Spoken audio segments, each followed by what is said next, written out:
नमस्कार दोस्तों, स्वागत है एक बार आपका फिर से यूट्यूब चैनल विस्तारा पे। और इसमें हम आजमगढ़ में हैं। एक छोटा-सा और एक बहुत बेहतरीन, बहुत सुंदर फार्म आप देख रहे होंगे, जो कि गोट फार्म है, जिसको बकरी फार्म भी आप आसानी भाषा में कह सकते थे। बकरियाँ वही हैं, फार्म बस बना दिया गया है अपडेट। चल, चल, आइए इसके बारे में जानते हैं कि ट्रेडिशनल तरीके में और इस तरीके में कितना अंतर होता है चल, और बकरी से क्या चल। प्रॉफ़िट पा रहे हैं, नहीं पा रहे हैं। तमाम सारे प्रश्न होंगे आपके और हमारे भी जो दिमाग में आएँगे, सब इसे किया जाएगा। तो सबसे पहले धीरज सर, कहाँ गए आप? स्वागत है आपका। आपका भी स्वागत है और हमारे इस फार्म पे। इस फार्म का सर लोकेशन बताइए। औ हमारा ये जो फार्म है, नहीं, जी, सबसे पहले तो मैं आपके व्यूअर्स को अपने तरफ से धन्यवाद देना चाहता हूँ कि आप हमारे चैनल पे आए, हमारे फार्म पे आए हुए हैं। आपके चैनल के माध्यम से हमारे फार्म की वीडियो आपके दर्शकों तक पहुँचेगी। जी। और मैं अपने फार्म का लोकेशन अगर बता दूं तो मेरा फार्म उत्तर प्रदेश आजमगढ़ जिला आज़मगढ़। है। हुँ, और हमारी जो मार्केट है खास वो संजरपुर है। हुँ। संजरपुर से 2 किलोमीटर की दूरी पे एक जहांगीरगंज गांव है। अच्छा। यहाँ पे हमारा फार्म अभी फिलहाल में स्थित है। और दोस्तों हम लोग चलते हैं भैया अंदर और फार्म को देखते हुए, पशुओं से इंट्रोड्यूस करते हुए। अच्छा, ये 2 पशु सीट से बाहर क्यों रखी हैं आप? नहीं, अभी हुँ। वो आ गए हैं, गेट खुल जाता है, जानवर बाहर अच्छा, आ जाते अच्छा, हैं। अच्छा, ऐसा अच्छा। कुछ सीन नहीं है कि इनको बाहर लाया गया है। अ, ये जो स्ट्रक्चर बनाए हैं आप, लोहे का स्ट्रक्चर है, हाँ, कितना खर्च आ गया था इसको बनाने में? ये सिर्फ हम लोहा लोहा खरीदे थे 75,000 रुपये का। ₹75,000 का। और 9,000 के आसपास तकरीबन हुँ। ये जो वेल्डिंग के कारीगर रहते हैं जी। उनका खर्च आ गया था। मोटा-मोटी मान के चलिए कि अब 85-86 हज़ार खर्च आया आपको, ये सिर्फ लोहे लोहे का। लोहे-लोहे का। और और उ तकरीबन यहाँ पे मैं 90 टाली के आसपास मिट्टी पटवाया हूँ। अच्छा।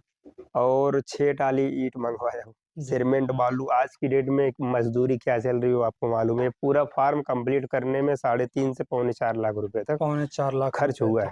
है। जैसे कि हमको जो फ़ायदा आना है, वो पशुओं से आना है। पशुओं से आना तो साढ़े 3-4 लाख रुपया लगाने के बाद है। कितने पशुओं पे आप पैसा लगाए थे उस समय? हमारा ये तो जो बकरी पालन का काम है हम 4 साल से कर रहे हैं। ये 4 साल जनवरी से। आएगा 4 साल कंप्लीट हो जाएगा। ये हुँ, फार्म में मात्र 8 महीने पहले ही हुँ, बनवाया हूँ। हुँ, और ये फार्म में अभी 8 महीना हुआ है। ये हुँ। फरवरी आएगा 1 साल हो जाएगा। अच्छा। और मेरा फार्म पहले संजरपुर बाजार में था। हाँ। वहां पर मैं दूसरे के जमीन में था, तो मैं अपनी खुद की जमीन में हुँ, जब भी इस काम में मेरे को प्रॉफिट समझ में आया तो मैं खुद के जमीन में अपना पक्का शेड हुँ। बनवा लिया हूँ। चलिए कैसे मान लें कि इस काम में प्रॉफ़िट है, क्योंकि धड़ल्ले से फार्म खुल रहे हैं है। और वैसे ही धड़ल्ले से फार्म बंद हो रहे हैं। क्योंकि गोट फार्म की मेरी पहली वीडियो कि मैं तमाम वीडियो देखा हूँ अच्छे-अच्छे लोगों की। क्योंकि क्या होता है कि लोग यूट्यूब देखते हैं, यूट्यूब से इंस्पायर होते हैं, फार्म खोल देते हैं और 5-6 महीने जाते-जाते साल या डेढ़ साल मैक्सिमम, डेढ़ साल के अंदर वो बंद करके भाग जाते हैं। या फिर उनके पास सारी उनकी जो पूँजी होती है, मेहनत की कमाई होती है, डूब जाती है। तो उसके पीछे का रीज़न क्या हो सकता है? क्योंकि आप बता रहे हैं कि आपका फार्म प्रॉफ़िट में था, इसलिए मैं पक्का सेट बनवाया और इतना खर्च किए हैं, दूसरे जगह शिफ्ट किए हैं।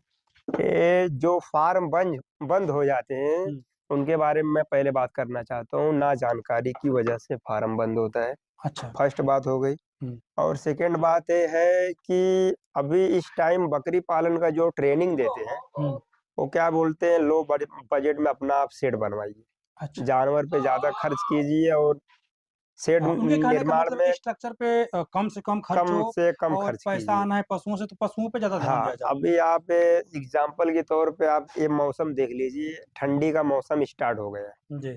अगर आपका फार्म इस टाइम पे घटिया क्वालिटी का रहेगा, हवा आए, तूफ़ान आए, उड़ जाए, बारिश होना स्टार्ट हो जाए तो आप बा ठंड के मौसम में खिला नहीं पाओ। अगर इस तरीके का आपका सेट रहेगा, आप कितने भी अच्छे जानवर पे पैसा खर्च करोगे, आपको हुँ, बर्बादी से कोई रोक नहीं पाएगा। हुँ। जो मैं प मेरा जो मतलब ये पहले आपका का अनुभव है। हाँ, हुँ, जो पहले का हमारा फार्म था, वहाँ पे हमें ये सब मतलब परेशानियों का ये सब सामना चीज़ें करना किए हैं। पड़ता था। अच्छा।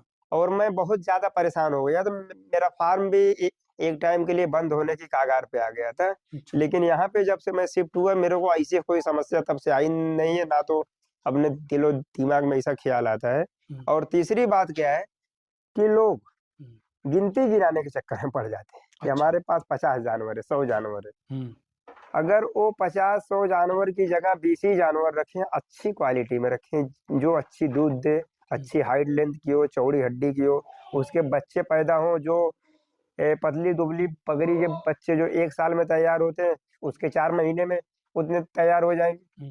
और जब भी आप कम जानवर रखोगे तो आपको उनको मैनेज करने में काफी आसानी होएगा।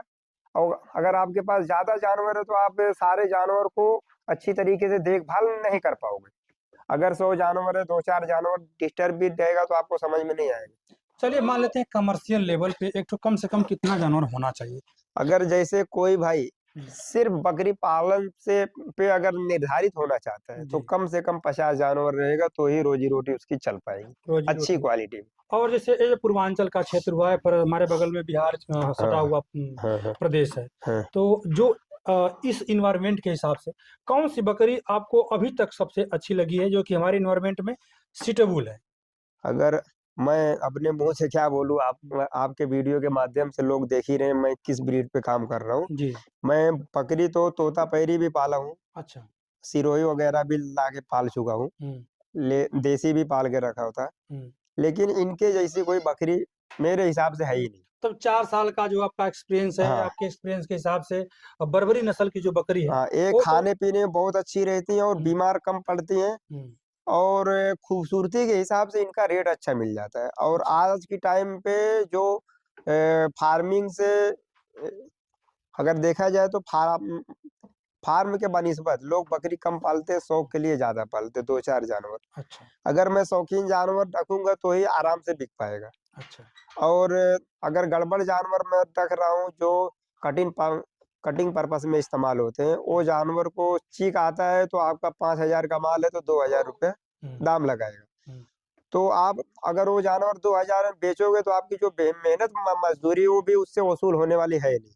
हुँ, तो ब्लैक बंगाल तो यहाँ के क्लाइमेट में सेट हो जाती है, पर उसमें हमें फायदा समझ में नहीं आता, ग्रोथ समझ में नहीं आता। क्योंकि हमारे यहाँ स्टॉल फीडिंग पे हम रखते हैं। हमारे फार्म का डेली का हुँ, 900 से 1200 के बीच में एक दिन का खर्च खर्च है। आता है। मान के चलिए 25 से 30,000 रुपए कम से कम। हुँ, अगर मैं देसी बकरी पालूंगा, इतना खिलाऊंगा और साल में जब भी उनको कैलकुलेट करके बेचूंगा तो मैं आधे आध माइनस में जाऊंगा। अच्छा। हाँ, चलिए मान लेते हैं हम मान लेते हैं कि हम बकरी लाए फार्म पे बड़ा के हाँ, बकरी बड़ी हो गई, हाँ। वो बिकेगी कहाँ? इसका मार्केट कहाँ है? वही तो बात है, जो हुँ, बंद फार्म हो रहे हैं सबसे बड़ा कारण यही है। हुँ, वो मार्केटिंग के बारे में सोचते ही नहीं, बस पगड़ियाँ लेकर के आ जाते हैं। हुँ, बाद में जब भी उन्हें जानवर सेल करना होता है, उनके पास मार्केटिंग का सुविधा ही नहीं है। जो 10,000 का माल है 5,000 में बेचते हैं, मजबूरन साल 1.5 साल जाते उन्हें फार्म बंद हो जाते हैं, बंद करना घाटे में पड़ता। जाते हैं सबसे लोग। पहले तो आपको मार्केटिंग देखना है, मैं क्या बेच पाऊंगा हुँ, और क्या चीज का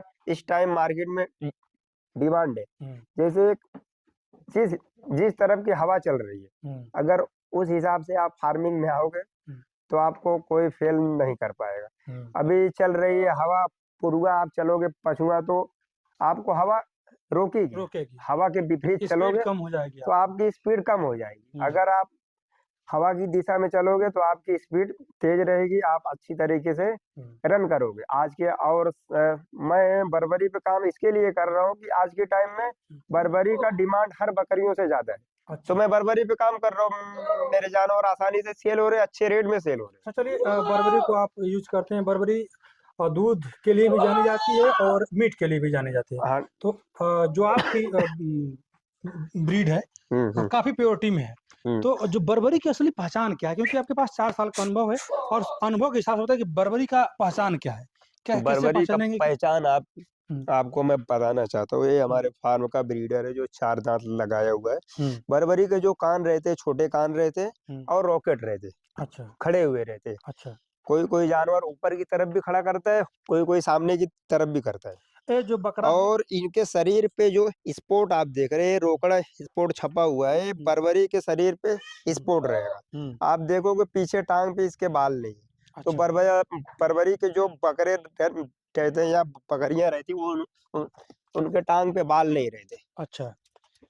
और लो हाँ, आप देखोगे तो इसके टांग पे भी बिल्कुल भी बाल नहीं है। ये हुँ, अभी फिलहाल 2 बच्चे दी है, हुँ, अंदर हमने केज में रखा हुआ है। हुँ, कान रॉकेट है, खड़ी सींग है। हुँ।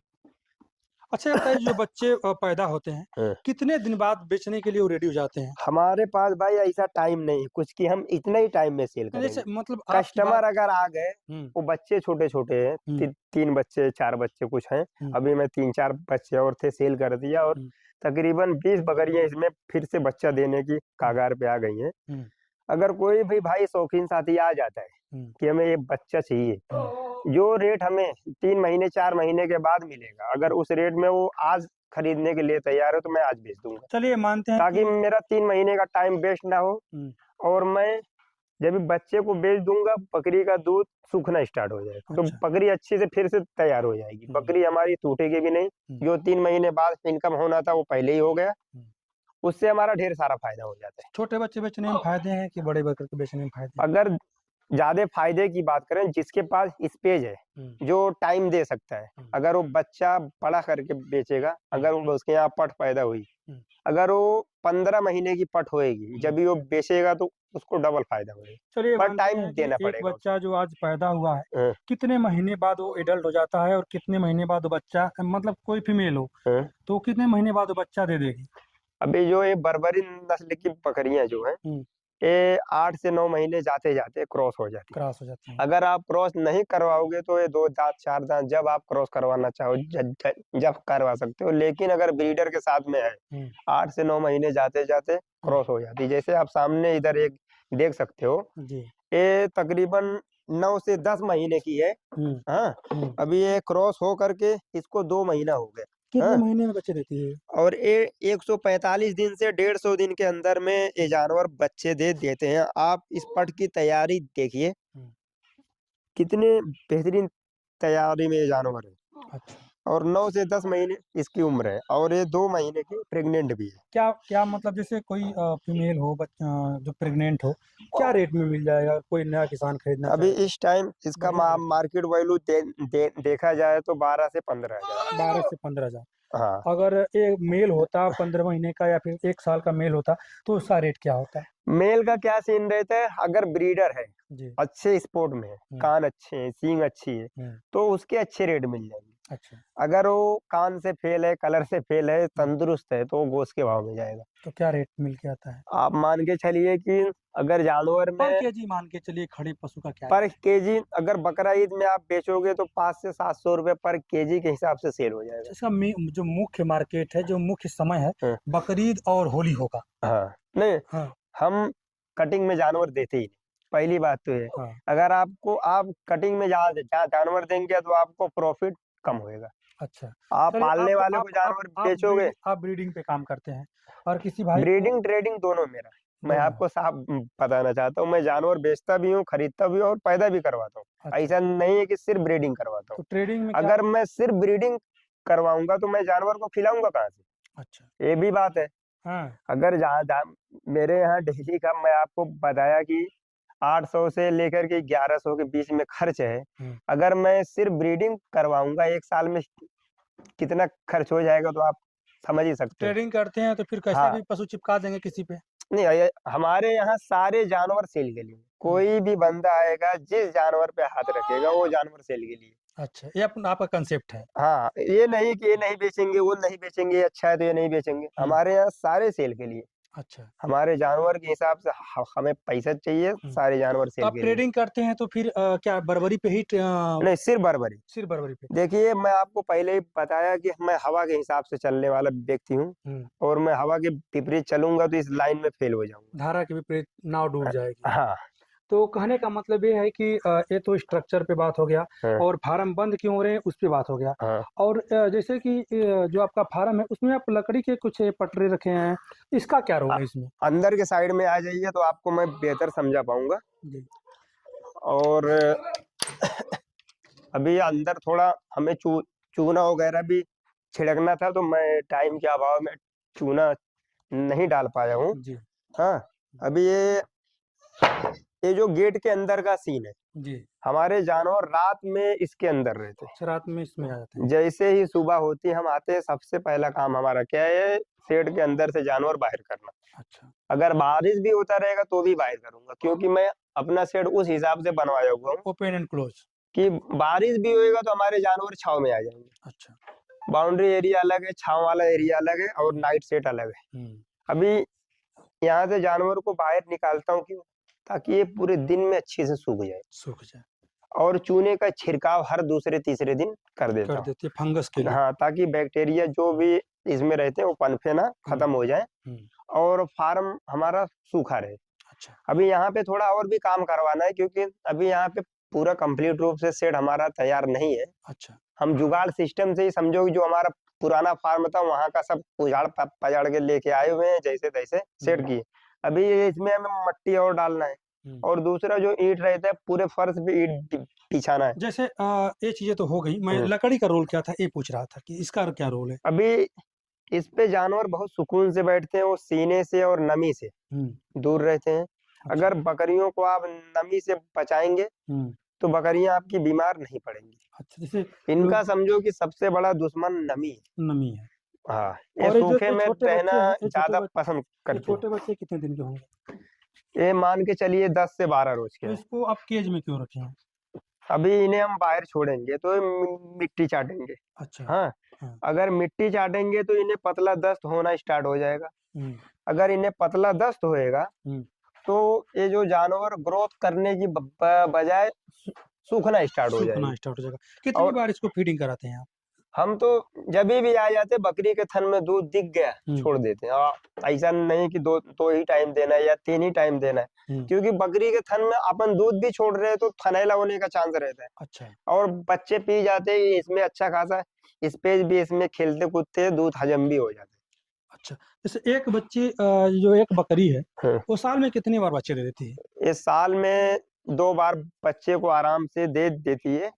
हाँ, और साल में 2 बार बच्चे देती हैं? नहीं, साल में तो नहीं बोल सकते, पर 13 महीने में 2 बार बच्चे आराम से दे देती है। 13 महीने में अभी ये बकरी उसको मार रही है तो मैं सोचा इसको अंदर 13 महीने में 2 बार बच्चे दे देती है। हाँ। और एक टाइम में कितने बच्चे दे देती हैं? देखिए, जो फर्स्ट बार की रहती है वो एक ही बच्चे डालती है ज्यादातर। अच्छा। जो सेकेंड और थर्ड में रहती है वो 2 भी दे देती, 3 भी दे देती। अभी ये हमारी पट है जो फर्स्ट बार लोड हुई है जी। और मैं इससे उम्मीद करता हूँ ये फर्स्ट बार में ही 2 बच्चे को दे सकती है, क्योंकि ये 3.5 पौने 4 महीने की लोडेड है। इसमें 1 से सवा महीना टाइम है अभी ये जब और टाइम नजदीक होएगा तो पेट और करेगी। अच्छा। हाँ, और ये फिलहाल अभी मेरे को लग रहा है 2 दांत तोड़ी है। हाँ, 2 दांत तोड़ दिए। इसका बॉडी वेट तकरीबन होगा 25 से 27 केजी। जैसे और चौड़ी हड्डी। और पशुओं में क्या होता है कि जो ब्रीडर होता है उसको एक सेपरेट रूम दिया जाता है, उसको हमेशा पशुओं के साथ नहीं छोड़ा जाता है। मगर बकरी के कंसेप्ट में हम देख रहे हैं कि आप सारे बकरियों और ब्रीडर एक साथ छोड़ दिए हैं, तो उसका रीजन क्या है कि अगर मैं बकरे को बांध के रखूंगा, बकरियों से अलग रखूंगा, तो बकरे इतना ज्यादा बदबू करेंगे कि आपका नाक छटना स्टार्ट हो जाएगा। अच्छा। जब ये बकरियों के साथ में रहते हैं तो एग्रेसिव कम रहते हैं। अच्छा। अभी मैं इन्हें बांध के रखूं या फिर बकरियों से अलग रखूं, इतना ज्यादा एग्रेसिव हो जाएंगे कि बाहर से कोई बंदा अगर गुजरेगा तो इनका बौं बां की आवाज हमेशा स्टार्ट रहता है। अच्छा। और खुद के ऊपर पेशाब करते हैं तो बदबू मारना स्टार्ट हो जाता है, मारते हुए रहते हैं। हाँ, और अभी मैं बकरियों के साथ में छोड़ के इसके लिए रखा हूँ कि बदबू ना करें। जब भी कोई नए बकरे यहाँ पे आ जाते हैं तो एक दो दिन थोड़ा डिस्टर्ब करते हैं, क्योंकि वो नई जगह आते हैं, ढेर सारी बकरियां देखते हैं, बहुत ज्यादा एक्टिव हो जाते हैं। लेकिन जब ये 2-4 दिन बकरियों के साथ में रहते हैं तो नॉर्मल बकरियों के जैसा ही इनका भी स्वभाव हो जाता है। और इसका मतलब ये नहीं है कि वो शांत स्वभाव के हो गए तो बकरियों को क्रॉस नहीं करेंगे। बकरियों को क्रॉस, जैसे एक गरम बकरा जो बांध के रखते हैं वो चिल्लाता ज्यादा है, क्रॉस कम करता है, एनर्जी ज्यादा लगाता है। जैसे वो चिल्लाता ज्यादा है लेकिन क्रॉसिंग के लिए छोड़ोगे, क्रॉसिंग कम करेगा। अच्छा। उनसे तेज क्रॉसिंग ये करेंगे। बस इनको गरम बकरियां दिखना चाहिए। हाँ, क्योंकि हम बकरी फार्म का जो फीड कॉस्ट को कंट्रोल करने के लिए हम बाहरी बकरियों को भी क्रॉस करवाते हैं। अच्छा। उनसे हम चार्ज पे करते हैं, 15 किलो जौ लेते हैं या फिर 15 किलो गेहूं लेते हैं। अच्छा। ताकि इनका बकरे को खिलाया जाए, बकरियों को खिलाया जाए, हमारा जो कॉस्ट गिर रहा है वो थोड़ा कम होवे। क्योंकि हमारे पास इस टाइम ब्रीडर 3 है। हाँ। हमारे पास एक ब्रीडर रहेगा तो भी काम हमारा हो जाए। हम 3 ब्रीडर क्यों रखे? अच्छा, जैसे क्या होता है कि कोई व्यक्ति बाहरी आपके यहाँ आया। हाँ। तो 15 किलो गेहूं या 15 किलो जौ लेके आएगा हम क्रॉस करवाने। हम देखिए, अभी हमारे पास से कुछ लोग नाराज भी हो जाएंगे। मैं वो जो बाहर बकरा है हाँ, उससे कोई भाई अगर अपनी बकरी क्रॉस करवाता है तो मैं 2000 रुपये लेता हूँ। अच्छा उस बाहर वाले हाँ, से जमीन में। वो 13 महीने का बच्चा है और तकरीबन 40 से 45 केजी बॉडी वेट में है। आप उसकी क्वालिटी चेक कीजिए। हम्म, इसकी सींग नहीं है क्यों? ये टेडी बरबरा है, पंजाबी में आ जाता है, आप बाहर आ जाइए। हम्म, हाँ, अभी ये 13 महीने का बच्चा है हम्म, और पंजाबी बरबरे में आप देखोगे तो इनका कान पंजाबियों का बड़ा रहता है अच्छा। और इस ब्रीडर की खासियत है बिल्कुल छोटे कानों में। हम्म, और ये जो सीने की आप चौड़ाई देखिए हम्म, और बेहतरीन खालर और इसके गर्दन पे आप देख रहे हैं ना, ये हम्म, सब चमड़ा जो है हम्म, फोल्ड होना स्टार्ट हो रहा अच्छा, है अभी। ढीला चमड़ा है। हाँ, अच्छा अब बताइए इसमें कलर कॉम्बिनेशन क्या क्या आते हैं, जैसे कौन कौन से कलर हो सबसे सकते ज्यादा हैं? रोल तो इसमें कलर का ही रहता है। हम्म, अभी देखिए ये जो स्पोर्ट है सारे अलग अलग है, हम्म, अलग अलग स्पोर्ट का रेट ज्यादा रहता है। अच्छा। अभी आप बहुत से जानवर जैसे ये देखोगे। बकरी हाँ, आपकी हुई है। अभी देखिए इसका मार्केट में वैल्यू कम रहेगा क्योंकि अच्छा, इसके जो स्पोर्ट पड़े हुए हैं सारे एक दूसरे में चिपके हुए हैं। अच्छा। और दूसरी ये भी बताना चाहता हूँ, हम्म, इसका भी स्पोर्ट जैसा होना चाहिए वैसा है नहीं। आइए इस साइड में चलते हैं हम लोग। और जैसे कि फीडिंग मैनेजमेंट, हाँ, फीड कैसे कराते हैं? फीड हम क्योंकि सुबह शाम देते हैं इनको। कैसे देते हैं, जैसे सूखी में डाल देते हैं, हम भिगो के सूखा भी डालते हैं? देते हैं, गीला भी देते हैं। हम्म, अभी मैं आपको फीड का सीन आपको दे दूंगा, आप वीडियो में ऐड कर देना हम्म। ताकि लोगों को समझने में। जैसे ए हाँ, आपका फीडर है, हाँ, जो ए आपका है फीडर, हाँ। इसमें आप अभी फीड। देखिए नहीं, हम्म, आप जो एक बात से चूक गए थे, हम्म, इस बकरे से जो भाई बकरियां क्रॉस करवाते हैं हम्म, 15 किलो जौ या हम्म, 15 किलो गेहूं, अच्छा, इसका चार्ज है। अच्छा इसका चार्ज हाँ, है। उससे हाइट में अच्छा इस जो मतलब जो ये आपका कॉन्सेप्ट है क्रॉस कराने वाला, हाँ। किसी भी नस्ल की बकरी को कराते हैं कि सिर्फ बर्बरी को ही कराते नहीं हैं? नहीं, हमारे यहाँ देखिए जो ये बाहरी बकरियों के लिए बकरे को रखा हूँ, हम्म, कोई भी बकरी रहेगी हाइटेड रहेगी उसको भी वो क्रॉस कर देता है क्योंकि वो हाइट में ऊंचा है। हम्म, पंजाबी बरबरा वो भी है, हम्म, पर उसका कान देखिए और इसका देखिए, हाँ, दोनों बकरों को कान में फर्क है, कलर में फर्क है हम्म, और जो स्पोर्ट है उनका हम्म, उसमें भी बहुत ज्यादा फर्क है। हम्म। हाँ, चलिए दोस्त, वीडियो बहुत लंबी ना हो जाए, हम लोग वीडियो को समाप्त करेंगे, मगर जाते जाते एक सुझाव दीजिए। जो नए लड़के हैं, कहीं ना कहीं बेरोजगार बैठे हैं, तो उनको इस सेक्टर में आना चाहिए कि नहीं आना चाहिए? अगर आना चाहिए तो क्या मैनेजमेंट के साथ आना चाहिए, क्या प्रिपरेशन के साथ आना चाहिए? थोड़ा सा अगर गाइड कोई भी करिए। भाई इस हम्म, लाइन में आना चाहता है, जी। या तो उसका फैमिली सपोर्ट होना चाहिए साल 2 साल के लिए, हम्म, या तो फिर उसके पास बैकअप के लिए और भी कोई बिजनेस होना चाहिए हम्म, जहाँ से उसे 10 रुपए डेली इनकम हो सके। अच्छा। क्योंकि वो बकरी लाइन में आएगा तो उसे तुरंत इनकम होएगा नहीं। इनकम नहीं हम है। तो तुरंत इनकम के लिए 3 बकरे पाल के रखें, हाँ, हमारा काम चल जा रहा है। हम्म, लेकिन जो भाई नए आएंगे उन्हें लोग इतना अच्छे से जानते नहीं, उनके पास इतना लोग जा नहीं पाएंगे। हम्म, उन्हें अपना नाम बनाने में साल 2 साल जाएगा। हम्म, अगर उनके पास बैकअप के लिए कोई और धंधा है हम्म। जहाँ से वो 2 4 500 डेली नून तेल के लिए अपने घर का परिवार, खर्च रोजमर्रा की हाँ जिंदगी के लिए। निकाल सकते हैं तो ही बकरी पालन में आए। हम्म, अगर सिर्फ इसके भरोसे आएंगे तो हम्म। आपको 1 से 1.5 साल में फ्लॉप होना है और बंद करना है। जैसे अमूमन लोग आ कैसे रहे हैं, कैसे आ रहे हैं जानते हैं? क्या अभी होता है कि वीडियो लोग, हाँ, हम यूट्यूब जाते हैं, सर्च करते हैं, उसमें सिर्फ फायदा ही फायदा, फायदा ही फायदा, नहीं फायदा लाखों लाखों लाखों लाखों कमाई करके हाँ, हाँ, इतना चक्को-चौंध वाली वीडियो बना दी जाती है कि हाँ, बेचारा युवा फंस जाता है। हाँ, और हाँ, उसी चक्कर में इस सेक्टर में आता है, समझ नहीं पाता है और फेल होके सारी पूंजी गंवा के चला जाता है। तो ऐसे लोगों को भी कहीं न कहीं हम लोगों को जागरूक करना है हाँ, और फार्मिंग सेक्टर को बढ़ाना भी है। ऐसा नहीं हाँ, कि इसको हम लोग दबाना चाहते हैं, हाँ, हाँ। बढ़ाना चाहते हैं। तो जो भी लोग आएँ, आप जो बताएँ उस माध्यम से आएँ, उस तरीके से आएँ, और उसमें ट्रेनिंग का कितना रोल होता है? ट्रेनिंग के बारे में अगर हम बात करें तो भाई ट्रेनिंग उन्हीं से आप लीजिए हुँ, जो खुद फार्म चला रहे हैं। अच्छा, उनसे बेहतर कोई ट्रेनर धरती पे पैदा है ही नहीं, क्योंकि प्रैक्टिकल करके दिया क्योंकि है। उनसे बेहतर कोई आपको समझा ही नहीं सकता। हुँ, जिसका खुद का फार्म चल रहा है पहले तो आप उसके बारे में पता कीजिए कितने साल से फार्म चला रहा है हुँ, और इसने जिसको जिसको ट्रेनिंग दिया है हुँ, वो फार्म रन कर रहा है या फिर फ्लॉप होके भाग गया है। हुँ, आप उनसे बातचीत करोगे तो आपको वो जानकारी दे देंगे कि भाई ये ट्रेनर कैसे हैं। हुँ, और हम जब यहाँ से ट्रेनिंग लेके अपने घर पे आ जाते हैं तो फिर वो सपोर्ट होता है बैंक कि नहीं? सपोर्ट करते हैं कि नहीं करते हैं, वो सब सारी जानकारियाँ पहले आप ले लें। अगर आप उनसे संतुष्ट हैं तो वहाँ से आप ट्रेनिंग लें, और ट्रेनिंग लेना बहुत ही ज़रूरी है ज़रूरी है। नए लोगों के लिए। जो जानवर से जुड़े हुए हैं, जानवर में ही पैदा हुए हैं, बचपन से ही जानवर देख रहे हैं, घर पे पाला जा रहा है, उनके लिए ट्रेनिंग बहुत ज़्यादा नहीं है। लेकिन जो बिल्कुल जानवर के बारे में कुछ भी नहीं जानते, वो ट्रेनिंग ज़रूर ले लें भाई। अच्छा। क्योंकि जब भी वो बकरी पालन का काम स्टार्ट करेंगे तो डेली अनेक-अनेक प्रकार की समस्या आती रहेंगी, और उन्हें अलग-अलग समस्या का इलाज ढूँढना पड़ेगा। अगर वो ट्रेनिंग पहले से ही ले लेते हैं तो वो लक्षण देख के समझ जाएँगे, इसको ये वो हुआ है, अभी इस चीज़ की ज़रूरत है। तो इसमें जो मुख्य बीमारी है, हाँ। क्या-क्या होती है? अगर ये इसमें खतरनाक बीमारी की बात करें, तो सबसे घातक बीमारी इंट्रोटॉक्सिमिया है। अच्छा। अगर आप ईटी प्लस टीटी की वैक्सीन जानवर को लगवाते हैं, तो इंट्रोटॉक्सिमिया से आप बच जाएँगे, और ये ज़्यादातर बारिश के मौसम में होता है, और जब भी बारिश खत्म हो जाता है, ठंड का मौसम स्टार्ट होता है, अच्छा। तो भी होता है। क्योंकि जहाँ पे पानी भरा हुआ रहता है, वहाँ पे पानी सूख जाता है, तो नई-नई घास उगती है। हाँ। तो जो जानवर खाते हैं, उनको खाने के बाद इनके पेट में पॉइज़न बनना स्टार्ट हो जाते हैं, और जानवर 2 घंटे की टाइम देती है। इस बीमारी में 2 घंटे से ज़्यादा टाइम नहीं लगेगा। अच्छा। और दूसरी बीमारी एक अगर घातक, उसको भी बोल सकते हैं, अगर आप एक्टिव नहीं है तो वो भी काफ़ी नुकसान दे देता है, उसको बोलते हैं पीपीआर। अच्छा।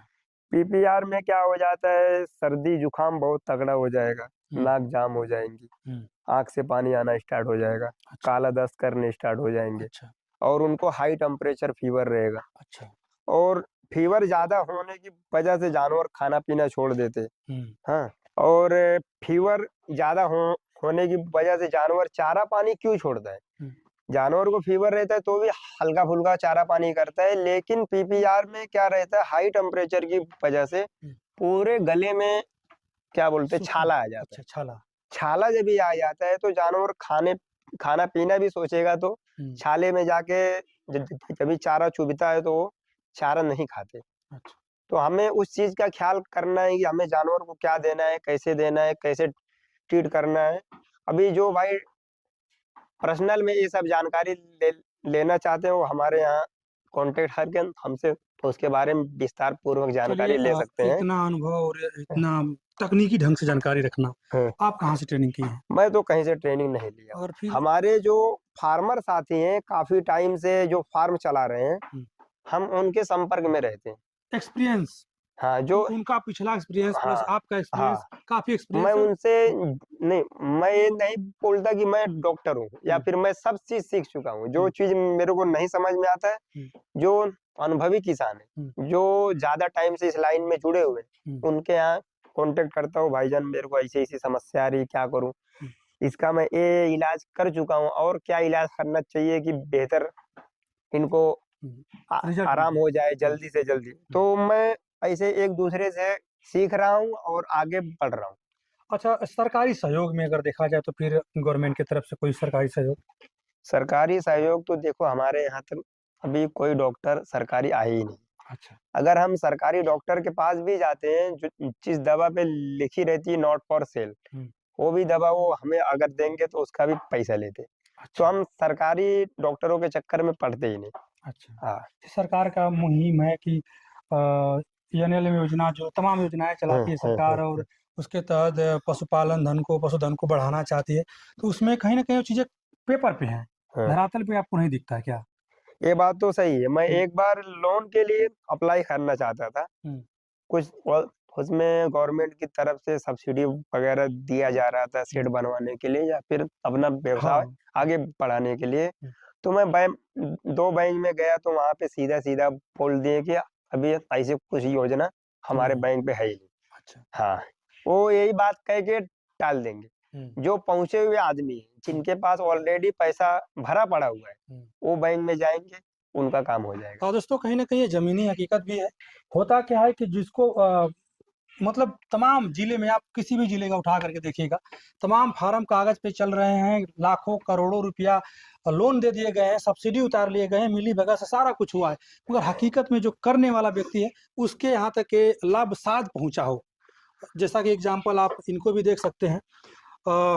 वीडियो काफ़ी लंबी हो गई होगी, हुँ। क्योंकि कुछ लोग जब इतना बताए हैं तो आपका नंबर भी जानना चाहेंगे, परेशान भी होंगे कि जो भी समस्याएँ हैं, जैसे बीमारी को लेकर के, सेलिंग को लेकर के तमाम समस्याएँ होंगी, तो आपसे लोग जुड़ना चाहेंगे, बात करना चाहेंगे, तो उसके लिए आपका कॉन्टैक्ट नंबर क्या होगा? हमारा भाई कॉन्टैक्ट नंबर जो है हुँ, 77 15 95 हुँ। 88 61। एक बार फिर से यहाँ का ये लोकेशन हमारा बता दीजिए ये और हमारा कॉन्टैक्ट नंबर है, जो भाई हिंदी में ना समझ पाएँ, हुँ, उनके लिए मैं इंग्लिश में भी समझा देता हूँ। 7715958861। अच्छा, और हमारा लोकेशन मैं आपको एक बार फिर से बता देता हूँ। यूपी आजमगढ़, हुँ, मार्केट संजरपुर। अच्छा। मार्केट जो हम लोग ये की वो विधानसभा संजरपुर, कौन-सा लगता होगा? ये लालगंज। लालगंज। दोस्तों वीडियो बहुत लंबी हो गई है, वीडियो आपको थोड़ी भी अच्छी लगी हो तो चैनल को सब्सक्राइब करिए, लाइक करिए, शेयर करिए, फिर मिलते हैं किसी और वीडियो में। अब तक आप बने रहिए, इसके लिए बहुत-बहुत धन्यवाद।